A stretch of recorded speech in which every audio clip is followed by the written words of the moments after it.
नमस्कार बंधु माने आज आमे शुणिबाकु जाउछु एक अत्यंत भावपूर्ण और हृदयस्पर्शी कहानी। एहा हेउछि भक्त सालबेगंको आमर जीवन कथा।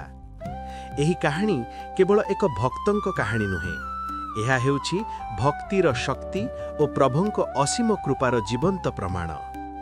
ओडिशार पवित्र भूमि रे भक्त सालबेगंको जन्म होइथिला। तांको पिता थिले एक सेनापति जे मुसलमान धर्मको मानुथिले। तांको माँ थिले एक भक्तिमयी हिंदू नारी।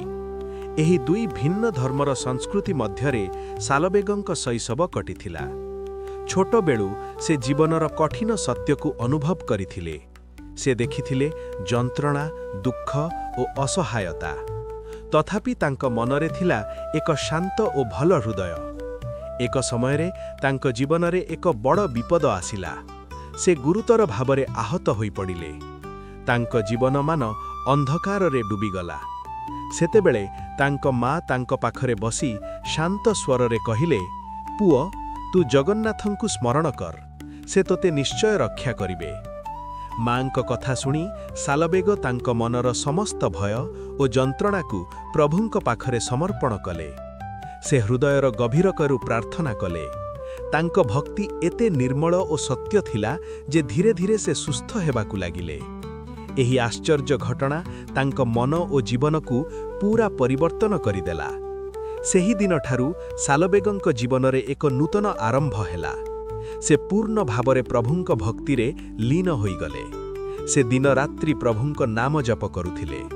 तांको मनरे केवल एक आकांक्षा थिला, प्रभुंको दर्शन। किंतु समाजर नियम तांको पई एक बड़ बाधा होइथिला। से मुसलमान हेबारु मंदिर भितरकु पसी पारुथिले नाही। एहा तांको पई एक गभीर जंत्रणा थिला। तथापि से केबे भांगी पड़ी नथिले। से मंदिर बाहरे दंडायमान होई भक्ति रे डूबी जाउथिले। तांको आखिरे थाए प्रभुंको दर्शनर आकांक्षा। तांको हृदय रे थाए अपार प्रेम। तांको भक्ति दिनकु दिन बढ़ी चलीथिला। से अनेक सुंदर भजन रचना कले। तांको गीतरे थाए प्रेम, भक्ति और आत्मसमर्पणर भाव। एक दिन आसिला जेतेबेले रथयात्रा उत्सव आसिला। समस्त भक्त आनंदरे भरी जाइथिले। सालबेग मध्य प्रभुंको दर्शन पाई पुरी को जिबाकु निष्पत्ति नेले। से आनंद और उत्साहरे यात्रा आरंभ कले। किंतु भाग्य मने हेला तांकु परीक्षा करुछि। रास्तारे से विडंब होई गला। से जेतेबेले बुझिले जे से समयरे पहुंची पारिबे नाही, तांको हृदय भांगी गला। से भक्ति भावरे प्रभुंकु कहिले, हे प्रभु, मु आपणंकु देखिबाकु आसुछि किंतु आसी पारु नाही। तांको आखिरु लुह झरी पड़िला। तांको मनरे थिला असीम वेदना और आकांक्षा। सेही समयरे पुरी रे एक अद्भुत घटना घटिला। जगन्नाथंको रथ हठात थमकी गला।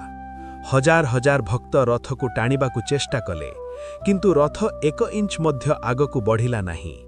समस्ते आश्चर्य और चिंतारे पड़ीगले। केही बुझी पारुथिले नाही जे एहार कारण कौन। एही समयरे सालबेग धीरे धीरे सेठाकु पहुंचिले। तांको मुहारे थिला भक्तिर आलोक। तांको हृदयरे थिला अपार प्रेम। से दूररु प्रभुंकु दर्शन कले। तांको आखिरु आनंदर लुह झरी पड़िला। एवं सेही मुहूर्तरे रथ पुणी चालिबाकु लागिला। समस्ते बुझीगले जे एहा प्रभुंको अपार कृपा। प्रभु तांको सत्य भक्तंको पई अपेक्षा करुथिले। एही घटना समस्तंकु एक गभीर संदेश देला। भक्ति रे कौनसी भेदभाव नाही। प्रभु समस्तंकु समान भावरे भल पारंती। सालबेगंको जीवन आमकु शिक्षा दिए जे सत्य भक्ति हृदयरु आसे। जेउठारे प्रेम और विश्वास थाए सेठारे प्रभु स्वयं बसी थांती। आजि मध्य सालबेगंको भजन और तांको कहानी लोकमानंको हृदय रे जीवंत अछि। तांको भक्ति आमकु प्रेरणा देई थाए। आसंतु आमे समस्ते तांको परी सत्य भक्ति और प्रेमर पथकु अनुसरण करिबा। धन्यवाद।